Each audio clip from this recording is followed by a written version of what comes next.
आइए बच्चों, शुरू करते हैं business studies chapter 1 lecture 2। First lecture में आपने कुछ बातें कवर की थी, जिसमें आपने पढ़ा था बिजनेस क्या होता है, आपने पढ़ा था टाइप्स ऑफ ह्यूमन एक्टिविटीज कौन कौन सी होती है, क्या इकोनॉमिक होती है, क्या नॉन इकोनॉमिक होती है, और कई पॉइंट ऑफ डिफरेंस पढ़े थे बिजनेस में, प्रोफेशन में और एम्प्लॉय में। ये सब कुछ आप पिछली क्लास में कर चुके थे। हमें आज की क्लास शुरू करनी थी कहां से? इंडस्ट्री से। क्या सभी बच्चों के पास चैप्टर के प्रिंटेड नोट्स हैं? आप आपके पास नोट्स हैं, नोट्स में आप देख सकते हैं, यहाँ स्क्रीन के पास मेरे पास नोट्स मौजूद हैं। आज सबसे पहला पॉइंट जो पढ़ेंगे वो हम पढ़ेंगे इंडस्ट्री। क्या पढ़ेंगे बच्चों? आज का सबसे पहला पॉइंट जो हम पढ़ने जा रहे हैं वो हम पढ़ने जा रहे हैं इंडस्ट्री क्या होती है। इंडस्ट्री का मतलब होता है वो एक्टिविटी, इंडस्ट्री का क्या मतलब होता है? वो एक्टिविटी जो कन्वर्ट करती है, बदलती है रॉ मटेरियल को useful products. That is called industry. So what is a industry? What is a industry? हाँ जी, व्हाट इज इंडस्ट्री? इंडस्ट्री वो एक्टिविटी है which converts raw material into useful goods. Got it? Industry is a what activity which convert into industry तीन category में बटी हुई है। तीन भागों में हमने इंडस्ट्रीज को डिवाइड कर रखा है। पहला भाग कौन सा है? Primary industry. दूसरा भाग कौन सा है? Secondary industry.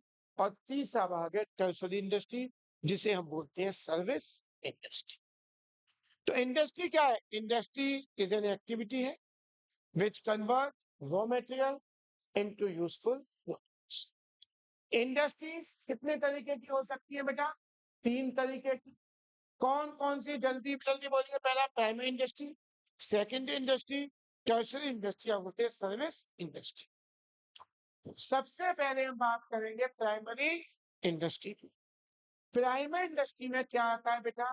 Primary industry includes करती है वो सारी industry which are concern with, ध्यान रखना है इसमें, वो सारी इंडस्ट्री आती है जो कंसर्न है किससे? जो किससे रिलेटेड है? Extraction of natural resource. क्या नेचुरल रिसोर्सेज मिली हुई है आपको? प्राकृतिक क्या चीजें मिली हुई है? हवा, पानी, जंगल, ये सब प्रकृति ने तो हमको दिए। इन प्रकृति से चीजों को जो निकालती है, they are called primary industry. They are called, जैसे समझ में आ रही है मेरी बात? जैसे हम चलो समझाऊंगा। And reproduction of living spices, जैसे पेड़ पौधे, पेड़ से नया पेड़ बन जाता है या नहीं? एक नए को अपने आप ही उपजने लगते हैं, नहीं उपजने लगते, उसका वो करके बताइए। तो ध्यान रखना, प्राइमरी इंडस्ट्री वो इंडस्ट्री होती है जो रिलेटेड है किससे? Extraction of natural resource, natural resource से चीजों को एक्सट्रैक्ट करने के लिए, या रिप्रोडक्शन ऑफ लिविंग स्पीसीज। कोई डाउट? समझ गए? बोलिए। तो ध्यान दीजिए, आपने सबसे पहला पॉइंट क्या पढ़ा? इंडस्ट्री। इंडस्ट्री क्या होती है जल्दी बताइए? Activities which are concern with, किससे कंसर्न होती है? Changing raw material into useful products. ये इंडस्ट्रीज तीन कैटेगरीज में डिवाइडेड है, primary, secondary, tertiary. Primary industries वो इंडस्ट्रीज होती है विच आर कंसर्न या विच आर रिलेटेड किससे? दो बातों से, extraction of natural, extraction of natural resources, और दूसरा रिप्रोडक्शन ऑफ लिविंग स्पाइस। कोई डाउट? स्पेसिस, कोई डाउट? अब सबसे पहले बात करूंगा किसका? प्राइमरी इंडस्ट्री भी दो तरीके की है, एक एक्सट्रैक्टिव और दूसरा जेनेटिव। एक्सट्रैक्टिव इंडस्ट्रीज वो होती है जो इन्वॉल्व होती है क्या चीज, एक्सट्रैक्शन फ्रॉम नेचर, जैसे अर्थ से हम क्या निकालते हैं, वेरियस मिनरल्स निकालते हैं। फिश किससे लेते हैं हम, वाटर से। अरे वाटर नेचुरल रिसोर्सेज है या नहीं। टिम्बर लकड़ी किससे लेते हैं, फॉरेस्ट। अरे अर्थ नेचुरल रिसोर्स है, इससे क्या एक्सट्रैक्ट करते हैं हम, मिनरल्स। वाटर नेचुरल रिसोर्सेज है, इससे फिशेस वगैरह एक्सट्रैक्ट करते हैं या नहीं। फॉरेस्ट नेचुरल रिसोर्सेज है, इससे टिम्बर वगैरह लेते हैं या नहीं। तो इनसे संबंधित जो इंडस्ट्री है ये प्राइमरी इंडस्ट्री है। और प्राइमरी इंडस्ट्री में किसके हिस्से में आती है, एक्सट्रैक्टिव इंडस्ट्री। कोई डाउट। दूसरा आती है जेनेटिक इंडस्ट्री। कौन सी आती है, जेनेटिक वो होती है जो कंसर्न है genetic and breeding of living organism. मतलब समझे बेटा, क्या मतलब होता है rearing and breeding of living organism का, जल्दी बताइए मुझे, कौन बताएगा, मुझे जल्दी से जवाब दीजिए। क्या मतलब होता है rearing and breeding of living organism.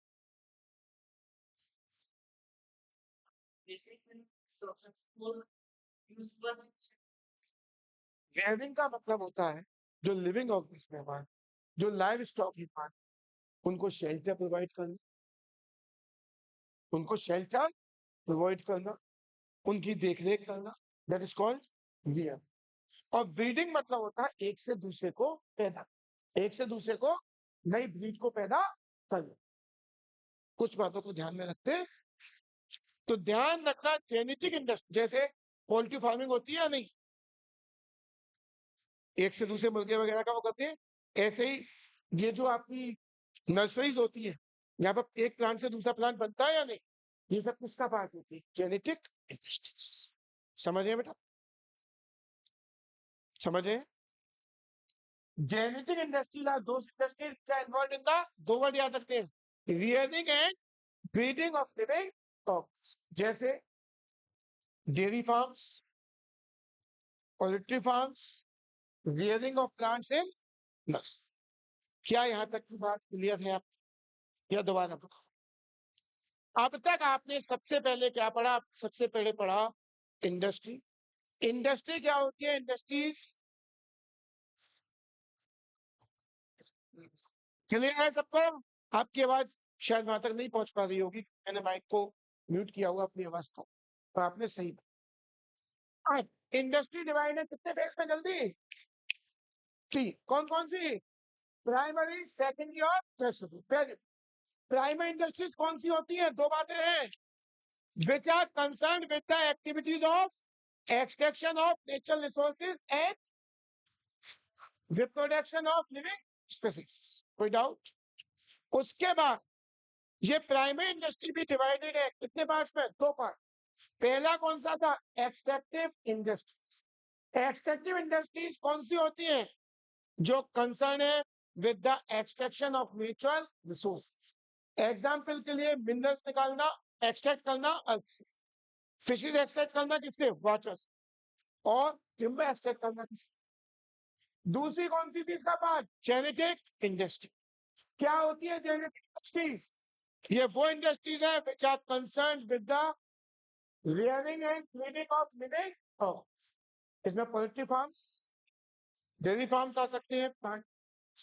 कोई डाउट, पढ़ सकता हूँ अब हम बात करेंगे भैया सेकेंडरी इंडस्ट्रीज। किसकी बात करेंगे बेटा, सेकेंडरी इंडस्ट्री वो इंडस्ट्री होती है जो प्राइमरी इंडस्ट्री द्वारा दिए गए मटेरियल का इस्तेमाल करती है। प्राइमरी इंडस्ट्री जो उनको मटेरियल देती है उसे वो इस्तेमाल करती है गुड्स बनाने के। तो secondary industry refers to those industries which uses the product of primary industry as their, जो प्राइमरी इंडस्ट्री के मेटेरियल को इस्तेमाल करती है किसके लिए, अपने रॉ मेटेरियल के फिनिश प्रोडक्ट्स बनाने के लिए। वो जो रॉ मेटेरियल इस्तेमाल करती है वो रॉ मेटेरियल कौन देता है, primary industry. They are called secondary industry. कोई डाउट। एग्जाम्पल, माइनिंग तो जानते हैं बेटा, माइन खनन, कोल माइन से कोयला निकलता है, गोल्ड निकलता है, mining of coal is done, mining तो प्राइमरी में होते हैं। इससे जो स्टील कहाँ पे बनती है फिर? समझ में आ रही है बात? समझ में आ रही है? सेकेंड इंडस्ट्री भी दो तरीके की होती है, मैन्युफैक्चरिंग और दूसरी कंस्ट्रक्शन। सेकेंड, ध्यान रखना बच्चे, चैप्टर खत्म होती है मैं टेस्ट लूंगा तो एक एक चीज को हाथ के हाथ याद करते चलो। दो तरीके की होती है, कौन कौन सी? Manufacturing and construction. तो सेकेंड इंडस्ट्री वो इंडस्ट्री होती है जो इस्तेमाल करती है प्राइमरी इंडस्ट्रीज के, प्राइमरी इंडस्ट्रीज के आउटपुट को रॉ मटेरियल के रूप में फिनिश प्रोडक्ट्स बनाने के। कोई डाउट? क्लियर है यहाँ तक? जैसे माइनिंग से हम ओर निकालते हैं, ये प्राइमरी इंडस्ट्री है, और उसको हम क्या करते हैं बाद में स्टील बनाते हैं, ये सेकेंडरी इंडस्ट्री। अब सेकेंडरी इंडस्ट्री भी दो तरीके की हो सकती है, मैन्युफैक्चरिंग इंडस्ट्री और कंस्ट्रक्शन इंडस्ट्री। मैन्युफैक्चरिंग इंडस्ट्रीज का मतलब है ये वो इंडस्ट्री होती है जो एंगेज होती है किसमें? प्रोसेस ऑफ इनटू, जिनके अंदर रॉ मटेरियल या कोई सेमी आधा बना हुआ, सेमी गुड्स मतलब, सेमी फिनिश मतलब आधा बना, ये वो इंडस्ट्री होती है जिसमें रॉ मटेरियल या सेमी फिनिश गुड्स को हम इस्तेमाल करते हैं क्या बनाने के? फॉर एग्जाम्पल, चीनी बनती है, किससे बनती है? शुगर तो आता है प्राइमरी से, शुगर किससे आता है? पर सेकेंडरी में उस शुगर को हम इस्तेमाल करते हैं, sugar cane, sorry sugar, sugar cane तो आता है किससे? प्राइमरी से। सेकेंडरी इंडस्ट्री में हम शुगर केन को इस्तेमाल करते हैं क्या बनाते हैं? Sugar cane. ठीक है, तो ध्यान रखिए, मैन्युफैक्चरिंग इंडस्ट्रीज वो इंडस्ट्रीज है जिसमें हम, मैन्युफैक्चरिंग इंडस्ट्रीज वो इंडस्ट्रीज है जिसमें हम प्राइमरी इंडस्ट्रीज के आउटपुट को इस्तेमाल करते हैं रॉ मटेरियल के रूप में या सेमी सेमी मैन्युफैक्चर्ड गुड्स को फुल्ली मैन्युफैक्चर्ड गुड्स बनाने के लिए। कोई डाउट? चलो, टिम्बर से क्या बनाते हैं? फर्नीचर। टिम्बर कहां से मिला था हमको? फॉरेस्ट नेचुरल रिसोर्सेज से मिला था। तो टिम्बर तो कैसा था? प्राइमरी। अब उससे क्या बनाया जिसपे आप बैठे हो? फर्नीचर। ये फर्नीचर कैसा है? सेकेंड। क्योंकि टिम्बर को इस्तेमाल किया था एज रॉ मटेरियल। समझ में आ रहा है बेटा? पक्का? अब मैन्युफैक्चरिंग इंडस्ट्रीज भी कई तरीके की हो सकती है बच्चों, मैन्युफैक्चरिंग इंडस्ट्रीज भी कई तरीके की हो सकती है। पहली कौन सी? एनालिटिक में क्या होता है? रॉ मटेरियल ब्रेक किया जाता है डिफरेंट पार्ट्स। जैसे आपको ध्यान हो, हम नेचुरल रिसोर्सेज से, अभी आजकल नाम चल रहा है किसका? हीरा चल रहा है। वो हीरा क्या बनाता है सबसे ज्यादा? ऑयल। क्या पेट्रोल अपने आप बन जाता है?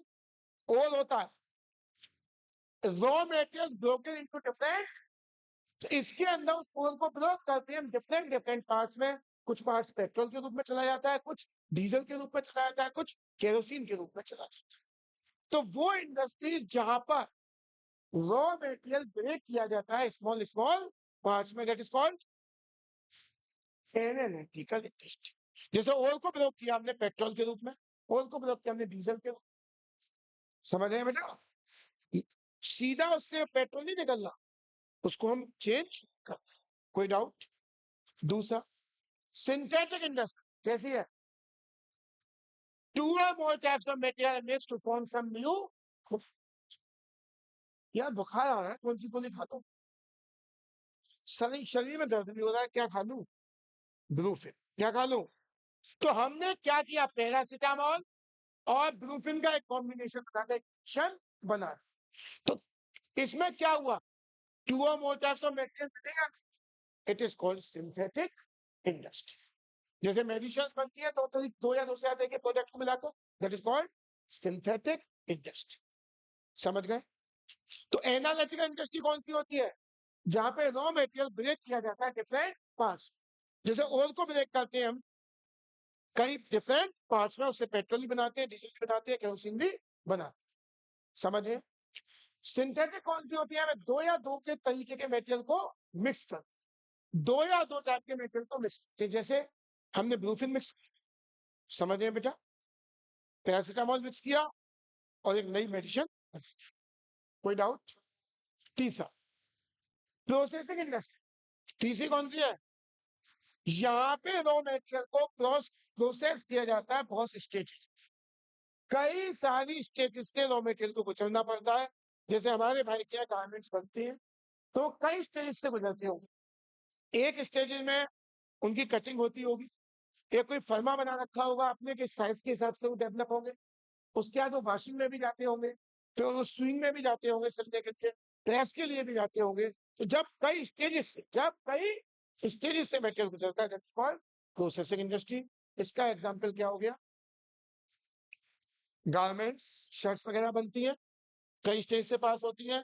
एक स्टेज में उसकी कटिंग होती है, दूसरी स्टेज में उसकी वॉशिंग होती है, तीसरी स्टेज में एक मोल्ड बनता है सांचा सा, उसके हिसाब से वो कटती वटती है। उसके बाद उसके काज वगैरह होते हैं, चेक करते हैं, वेरियस प्रोसेस। कोई डाउट? इसका एग्जाम्पल क्या था? ओल को हमने प्रयोग कर लिया था किसमें? डिफरेंट डिफरेंट पार्ट्स में, पेट्रोल डीजल वगैरह। इसका एग्जाम्पल क्या था सिंथेटिक का? जल्दी बताओ।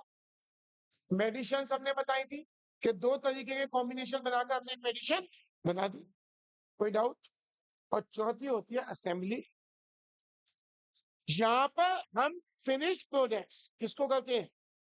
फिनिश्ड प्रोडक्ट्स को मिक्स करते हैं। किसको मिक्स करते हैं? अलग अलग फिनिश्ड प्रोडक्ट्स आते हैं, उनको क्या करते हैं? असेंबल।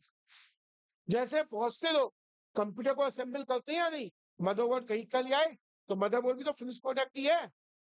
बोलो, रैम कहीं के लिए आए, उन सबको मिक्स करके computer, that is called assembly. Mobile phone में भी मोबाइल क्या होता है? बैटरी क्या एक ही जगह बनती है सब चीज? बैटरी कहीं से आती है, डिस्प्ले कहीं से आती है, सब असेंबल हो जाए। कोई डाउट? नाम आपको याद करने हैं, समझ आप गए? क्या यहाँ तक की बात आपकी समझ में आई है या नहीं आई? मुझे बताएं। हाँ जी, एक क्विक रिवीजन हम इन सब चीजों का एक बार फिर से ले लेते हैं ताकि आप समझ पाए आज की क्लास। आज की क्लास की शुरुआत की थी हमने किससे?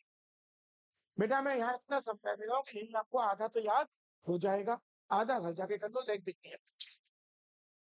मैं स्लो चल रहा हूँ क्योंकि मेरे पास टाइम की कमी नहीं है, बहुत टाइम। जब कहोगे स्पीड पकड़ूंगा, एक झटके में करा दूं। मैं बार बार इसलिए कर रहा हूँ अभी हाथ चीजों को याद करते, कई बच्चों की घर से खबर आ रही। चलिए, इंडस्ट्री, इंडस्ट्री का मतलब होता है वो एक्टिविटी जिनमें हम कन्वर्ट करते हैं रॉ मटेरियल को इनटू यूजफुल प्रोडक्ट्स। ध्यान रखिए, इंडस्ट्री तीन पार्ट्स में क्लासिफाइड है, primary industry, secondary industry, tertiary industry, जिसे हम सर्विस सेक्टर भी कहते हैं। बात करेंगे प्राइमरी इंडस्ट्रीज। प्राइमरी इंडस्ट्री वो इंडस्ट्री होती है जो कंसर्न होती है, जो रिलेटेड होती है दो चीजों से, एक्सट्रैक्शन ऑफ नेचुरल रिसोर्सेज और दूसरा रिप्रोडक्शन ऑफ लिविंग स्पीसीज। कोई डाउट? अब ये प्राइमरी इंडस्ट्री बची हुई है दो पार्ट्स में, एक्सट्रैक्टिव इंडस्ट्री और दूसरा जेनेटिक इंडस्ट्री। एक्सट्रैक्टिव इंडस्ट्रीज कौन सी होती है? जो कंसर्न होती है, रिलेटेड होती है एक्सट्रैक्शन ऑफ नेचुरल रिसोर्सेज या rearing and breeding of living organs. कोई डाउट? समझ गए? अब एक्सट्रैक्शन कैसे होता है, जल्दी बताइए, एक्सट्रैक्शन कैसे होता है? हम क्या क्या लेते हैं बताइए? Minerals from earth, fish from water, timber from forest. Genetic industry कौन सी होती है? जो रियरिंग एंड ब्रीडिंग से कंसर्न है, जैसे पोल्ट्री फार्मिंग, डेयरी फार्मिंग, या प्लांट से नया प्लांट जनरेट करते हैं, किसमें करते हैं? नर्सरीज वगैरह। कोई डाउट? क्लियर है? दूसरा हमने पढ़ा था सेकेंडरी इंडस्ट्रीज, वो इंडस्ट्रीज होती है जो प्राइमरी इंडस्ट्रीज के आउटपुट को इस्तेमाल करती है रॉ मेटेरियल और उस रॉ मेटेरियल या सेमी फिनिश गुड्स से प्रोड्यूस करती है फिनिश्ड गुड्स। कोई डाउट? ये सेकेंडरी इंडस्ट्री दो तरीके की होती है, मैन्युफैक्चरिंग इंडस्ट्रीज और कंस्ट्रक्शन इंडस्ट्रीज। मैन्युफैक्चरिंग इंडस्ट्रीज वो इंडस्ट्रीज होती हैं जो कन्वर्ट करती हैं रॉ मटेरियल को या सेमी फिनिश गुड्स को फिनिश गुड्स। कोई डाउट? फॉर एग्जाम्पल शुगर किनको कन्वर्ट किया जाता है किसमें? शुगर में। टिम्बर को कन्वर्ट किया जाता है किसमें? फर्नेस। Is it clear? ये ध्यान रखना, ये मैन्युफैक्चरिंग इंडस्ट्रीज कितने तरीके की हो सकती है बच्चे? ये हो सकती है 4 तरीके की। पहली कौन सी थी? एनालिटिकल। एनालिटिकल का मतलब होता है जिसमें हम डिफरेंट कंपोनेंट्स को ब्रेक करते हैं डिफरेंट डिफरेंट पार्ट्स। जैसे हम ओल को ब्रेक कर देते हैं कई डिफरेंट पार्ट्स में। ओल को हमने ब्रेक किया कई डिफरेंट पार्ट में। एक पार्ट तो हो गया केरोसिन, एक पार्ट हो गया डीजल, एक पार्ट हो गया पेट्रोल। कई बच्चे कहेंगे सर आपने डाई लिखा है, डाई से मतलब है डीजल। समझे ना? कोई दिक्कत? दूसरी कौन सी थी? सिंथेटिक। सिंथेटिक में क्या होता है? दो या दो से अधिक तरीके के मेटेरियल को मिक्स कर हमको ये प्रोडक्ट बनाते हैं। जैसे हमने दो कोई भी मेडिकल कंपोजिशन ले लिए और उनसे मिलाकर एक मेडिसिन बना दी जिसमें वो दोनों कंपोनेंट्स मौजूद। तो इसका एग्जांपल क्या हो सकता था बेटा? मेडी। तीसरा होता है प्रोसेसिंग इंडस्ट्री। यहाँ पर कोई भी रॉ मटेरियल फिनिश गुड्स में कन्वर्ट होने से पहले वेरियस स्टेजेस से पास होता है। जैसे मैंने बताया कि शर्ट बनाते हैं, तो शर्ट बनाने के लिए सबसे पहले कपड़ा आएगा, वो वॉश होगा। वॉश होने के बाद प्रोसेस तो इनको पता होगा ढंग से, उसकी फिर कटिंग, उसका एक वो बनेगा, क्या बोलते हैं उसको? कटिंग के लिए भी तो वो बनता होगा पैमाना टाइप, मोल्ड। एक वो बनती होगी एक उसका, उसी के हिसाब से तो काटोगे अंदर से कैसे काटोगे। कटिंग होने के बाद फिर उसकी स्टिच होगी, स्टिच होने के बाद फिर काज बनेंगे, बटन लगेंगे। तो कई स्टेजेस से पास हो रहा है। This is called processing industry. जैसे गारमेंट इंडस्ट्री। असेंबली इंडस्ट्री में क्या होता है? फिनिश प्रोडक्ट्स लेते हैं, क्या लेते हैं? फिनिश प्रोडक्ट्स लेते हैं, उनको एक जगह पे लाकर असेंबल कर देते हैं। जैसे मोबाइल में बैटरी कहीं बनती है, डिस्प्ले कहीं बनती है, कुछ कहीं बनता है, सबको असेंबल कर दिया जाता है। क्या यहाँ तक कोई इशू है आपके साथ? बढ़ सकता हूँ आगे? Thank you. आइए, अगला पार्ट आता है कंस्ट्रक्शन इंडस्ट्रीज। क्या पार्ट आता है अगला? Construction industries. बेटा कंस्ट्रक्शन इंडस्ट्रीज की कुछ एक विशेष बातें ध्यान रखिए। ये वो इंडस्ट्री है जो कंसर्न है, रिलेटेड है construction of buildings, dams. Dams क्या होते हैं? जानते हैं ना?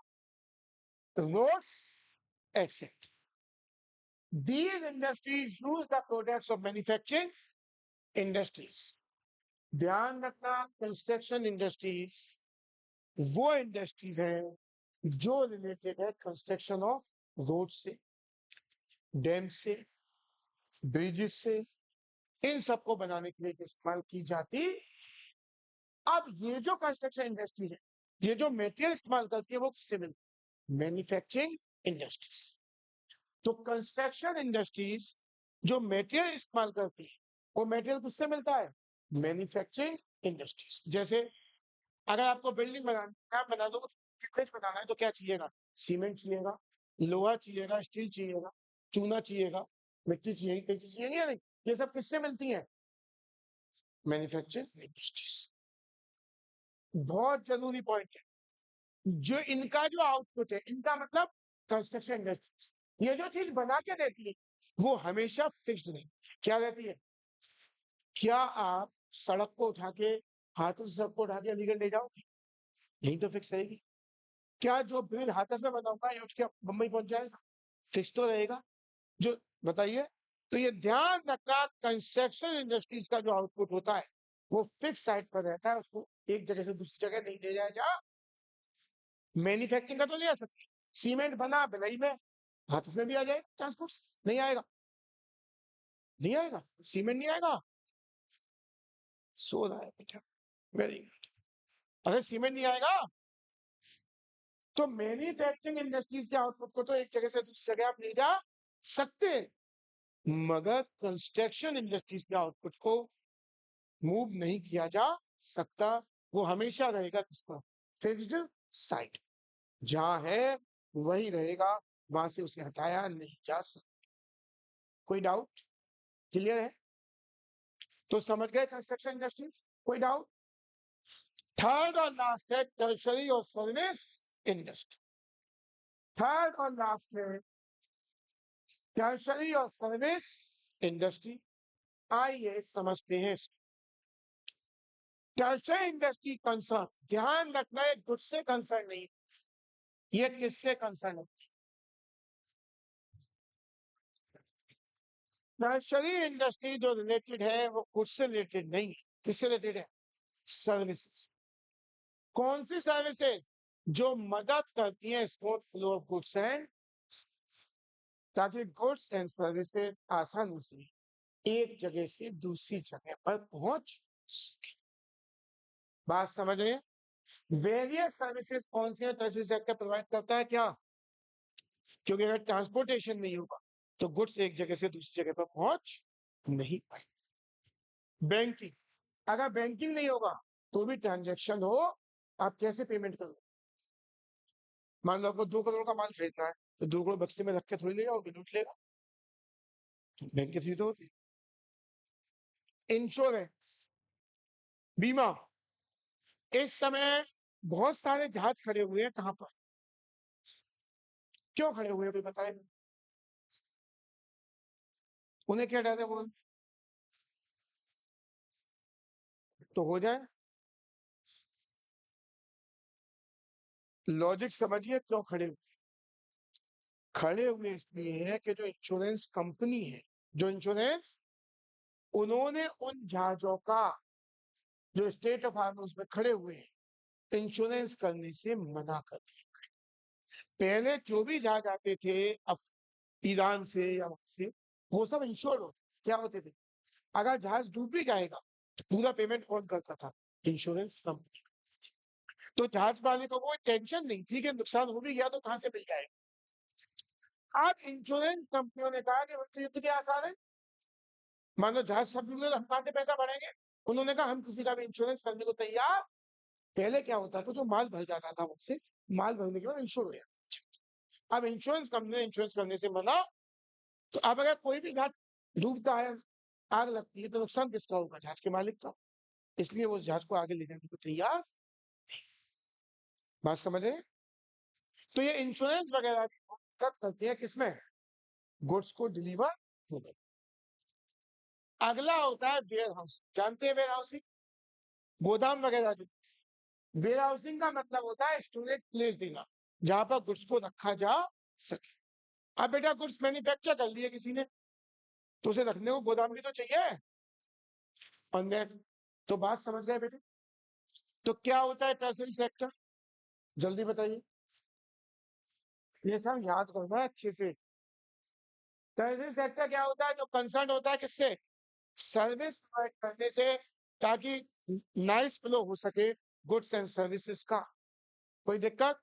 वेरियस टाइप सर्विसेज क्या हो सकती है? Transportation, banking, insurance, warehouse, ये सब सर्विस। बढ़ू आगे, कोई डाउट? ये खत्म हुई हमारी, क्या खत्म हुई? अगला वर्ड आता है, क्या आता है? आप में से कई बच्चों को ये लगेगा कि कॉमर्स और टर्शरी सेक्टर का मतलब सेम है। नहीं, डिफरेंस है। मैं बताऊंगा क्या डिफरेंस। लगता यह है कि जो मतलब कॉमर्स का, ये मतलब इसका टर्शरी सेक्टर का, मगर दोनों के मतलब में अंतर। क्या हुआ बेटा, थके थके से लग रहे हैं? थक गए क्या ज्यादा? नहीं तो एक क्लास न्यूमेरिकल किया करो, एक क्लास थ्योरी किया करो, तो थ्योरी बोरिंग हो जाती है, बहुत न्यूमेरिकल में इंटरेस्ट आता। चलो बढ़ेंगे यार, एक दो दिन थोड़ी सी थ्योरी कर लो फिर। अब बीएसटी में तो बेटा न्यूमेरिकल कहाँ से लाऊंगा, इसमें तो है थ्योरी। इकोनॉमिक्स में तो थोड़ा है तब भी न्यूमेरिकल।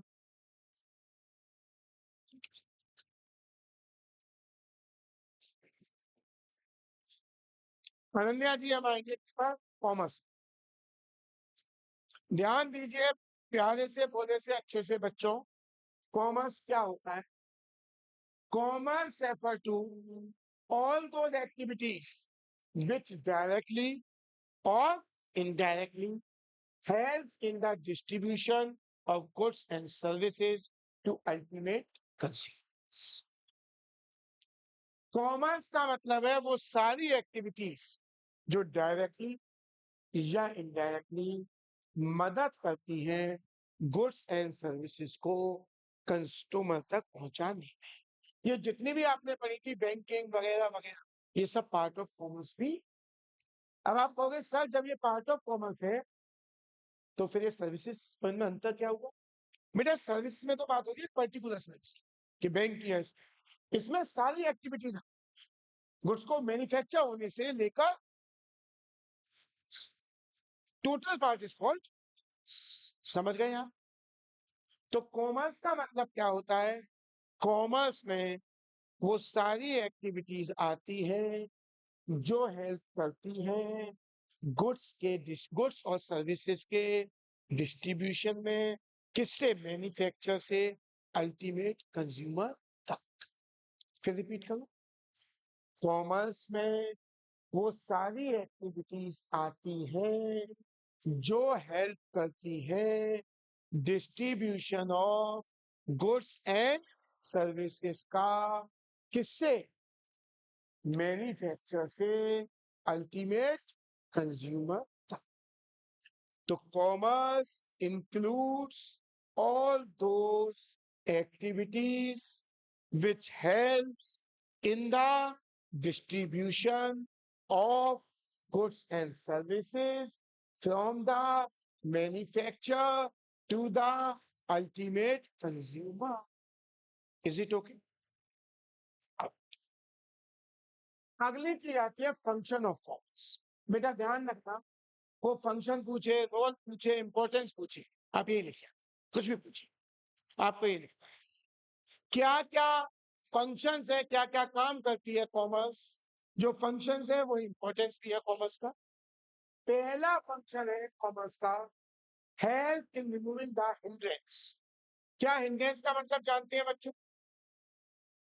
बताओ, जानते हैं नहीं? सीबीएसई से पढ़ के आते हैं क्या? अनन्या क्या मतलब होता है हिंड्रेंस? रुकावट। हिंड्रेंस मींस रुकावट। कॉमर्स हेल्प करती है रुकावट को दूर करने में, किसकी? Of person, of person. क्या होता है? कॉमर्स एक लिंक बनाती है। क्या बनाती है? एक लिंक बनाती है किस किस में? प्रोड्यूसर में और कंज्यूमर, प्रोड्यूसर में और thus it helps in the distribution of goods from the producers to the consumers. समझ गए? कोई डाउट? तो सबसे पहला काम क्या है कॉमर्स का? It removes the hindrance of persons. कैसे रिमूव करती है hindrance of person? It creates a link, जोड़ती है किस किसको? Between the end the consumer of the. कोई दिक्कत? दूसरा, help in removing the hindrance of place. दूसरा क्या करती है ये? जो प्लेस की हिंड्रेंस है उसको भी दूर करती है। समझिए, मैं समझाता हूँ। There is a place gap between the producer and the consumer. अब इनका गारमेंट्स बन तो हाथस में रहा है, भाई ना हाथस ही बिक रहा है आपका, कहाँ कहाँ बिकता है? अरे तो हाथस से कैसे बिक जाता है? क्योंकि यही कॉमर्स है, यही कॉमर्स है जो रिमूव करती है हिंड्रेंस ऑफ प्लेस। एक गैप होता है जहां बनते हैं और जहां पर कंज्यूमर मौजूद है। कंज्यूमर कहीं है, गुड्स कहीं। बोलो, गुड्स तो बनने एक पर्टिकुलर प्लेस पर और कंज्यूमर स्कैटर्ड है, फैला हुआ है अलग अलग जगह। इनका गारमेंट इस्तेमाल करने वाला लखनऊ भी होगा, दिल्ली भी होगा, मुंबई भी। बात समझ में आ रही है? अब कैसे मुंबई वाले को कुछ मिले? आप तो यहाँ ट्रांसपोर्टेशन की, तो जो ट्रांसपोर्ट सेगमेंट है कॉमर्स का, कौन सा सेगमेंट है? वो रिमूव करता है हिंड्रेंस किसकी? प्लेस की। नहीं, यही बात समझ? अब तक दो फंक्शन, दो इंपॉर्टेंस देखे हमने कॉमर्स में। पहला था help in removing the hindrance of persons. इसमें आपको क्या लिखना है कि कॉमर्स एक लिंक बनाता है between the manufacture of the goods and the ultimate consumer of the goods. दूसरा था removing the hindrance of place. Goods एक जगह पर मैन्युफैक्चर होते हैं, मगर जो उनको कंज्यूम करने वाले कंज्यूमर्स हैं वो डिफरेंट डिफरेंट प्लेसेस पे स्कैटर। तो जो ट्रांसपोर्ट सेगमेंट है कॉमर्स, कौन सा सेगमेंट, वो मदद करता है गुड्स उन अलग अलग कस्टमर्स तक पहुंचाने में। कोई डाउट? तीसरा, help in removing the hindrance of time. Help in removing the hindrance of time. क्या मुझे शर्ट चाहिए, मुझे बर्थडे में जाना, अब तुम आज बनाओगे मेरी शर्ट? मुझे एक शर्ट चाहिए बर्थडे में पार्टी में जाना, तुम आज बनाओगे मेरी शर्ट? नहीं बनाओगे ना। तुम्हारे पास तो बनी हुई रखी होंगी, या जब ऑर्डर आता है तब काम होता है।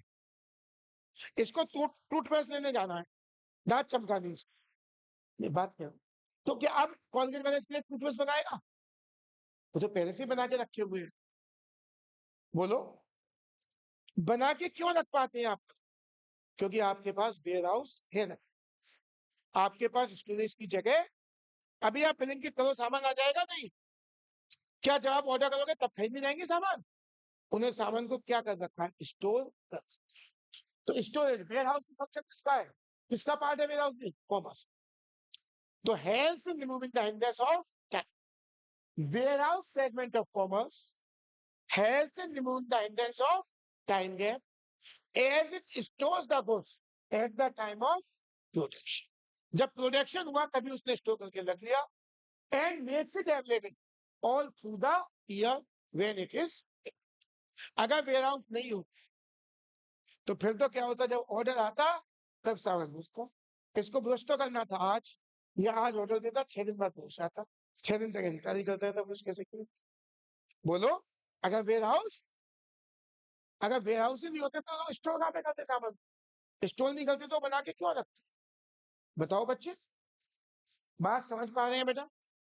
तो वेयर हाउस सेगमेंट जो है कॉमर्स का, वो रिमूव करता है हिंड्रेंस ऑफ टाइम गैप, क्योंकि स्टोर कर लेता है goods at the time of production. जब भी सामान बन जाता है वो वेयर हाउस में स्टोर हो जाता है और फिर अवेलेबल हो जाता है आपके लिए जब आपको उसकी डिमांड। कोई डाउट? बोलिए, है तुम्हें बेटा? अगला है, अगला है हेल्प इन रिमूविंग। ओहो, ये क्या हो गया, ये तो गड़बड़ हो गई। चलो उस गड़बड़ को सही करते हैं। चलो, help in removing the hindrance of exchange. बोलो बच्चे, help in removing the hindrance of exchange. बेटा आपने बताया आपका सामान कहाँ पर बिकता है? लखनऊ। लखनऊ से व्यापारी आते होंगे गारमेंट्स लेने के लिए, तो एक दो शर्ट लेते हैं, कितनी लेते, मतलब जो भी चीज बनाते हो कितनी लेते हैं? थाउजेंड्स में लेते हैं। क्या करते हैं, पैसे हाथ के हाथ देते हैं? ज्यादातर जब बड़ी बड़ी डीलिंग्स होती है तो व्यक्ति इतना कैश लेकर नहीं चलता। देखिए नंबर 2 के ट्रांजेक्शन है वो लगा, हम बात करेंगे नंबर 1। तो कोई भी व्यक्ति इतना कैश लेके अपने पास नहीं चलता। वो सामान आपसे परचेज करता है और पेमेंट आपको या तो आरटीजीएस कर देता है, या नेफ्ट कर देता है, या ड्राफ्ट से कर देता है। आरटीजीएस वगैरह जानते हैं? नहीं, नहीं जानते आरटीजीएस नेफ्ट? इसमें क्या होता है बेटा, बैंक के थ्रू आपको पेमेंट, आपका खाता बैंक में होता है, उसके थ्रू आप पेमेंट जानना चाहिए बेटा। तो है एक्सचेंज। एक्सचेंज का मतलब है सामान, पहले क्या होता था जब पैसा नहीं था, जब पैसा, तो हम इस्तेमाल करते थे कौन सा सिस्टम पढ़ा होगा, बार्टर सिस्टम। क्या होता था बार्टर सिस्टम? गुड्स के बदले में, गुड्स के बदले में। अब मैं ध्यान देना, इनके यहाँ लोहे का काम होता है जज साहब, लोहे का ही होता है। इनको मुझसे पढ़ना था, क्या पढ़ना था?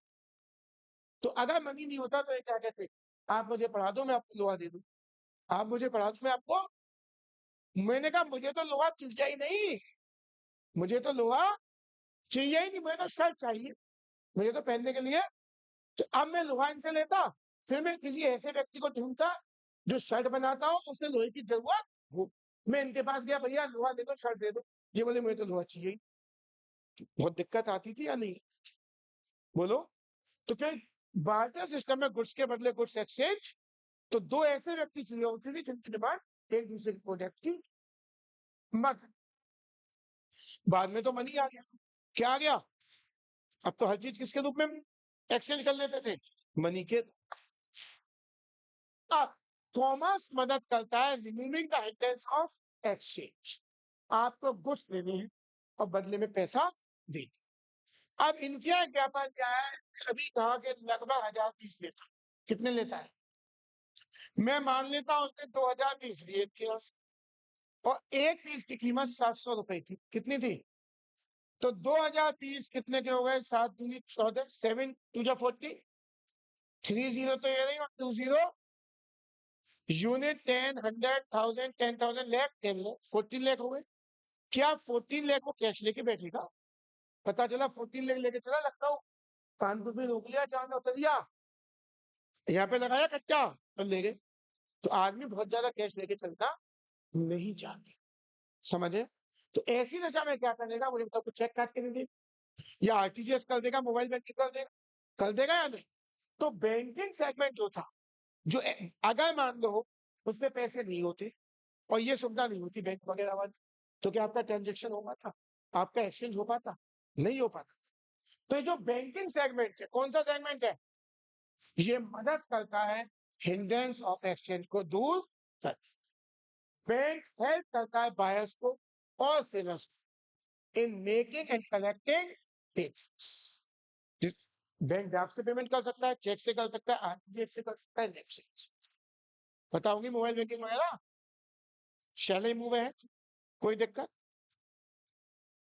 अगला पार्ट होता है help in removing the hindrance of risk. बेटा पहले क्या होता था, जैसे हम ड्राई फ्रूट्स मंगाते थे, यही मंगाते थे अफगानिस्तान से। अफगानिस्तान से तो आती है हींग, तो जानते हैं अफगानिस्तान से आती है।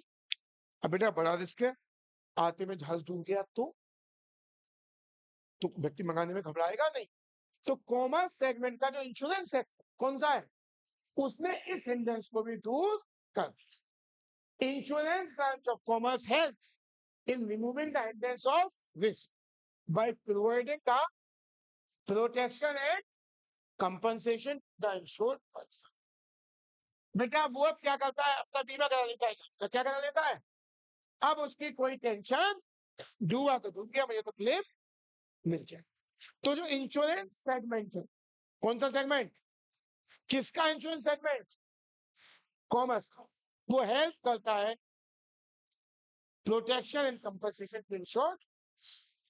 कोई डाउट? और last but not the least, help in removing the hindrance of knowledge. Help in removing the hindrance of knowledge.